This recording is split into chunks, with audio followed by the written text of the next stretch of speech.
How to fix the CapCut disk space at least 5 GB required issue. Hey guys, welcome back to the channel. If you are encountering this at least 5 GB required disk space issue in CapCut, here are ways to fix it. First and foremost, you can start by freeing up the storage space. To do so, delete the unused applications, media, or large files from your device.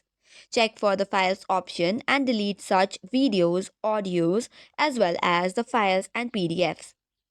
Next step, long press your CapCut and go to App Info.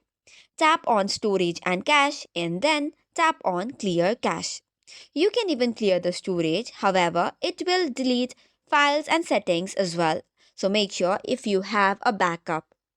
Another option would be transferring videos and large files to Google Drive, iCloud, or OneDrive. This way, you can save the space on the CapCut itself and the device. Once that is done, and if you are using a SD card, make sure the device recognizes and utilizes the SD card for storage. Sometimes it could also be a temporary glitch from the CapCut's end.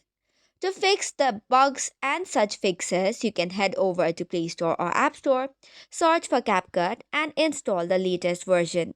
If it still does not work, make sure to uninstall and reinstall it again, and your issue should be fixed. So that's all for today's video. For more such contents, do not forget to hit the like and subscribe button.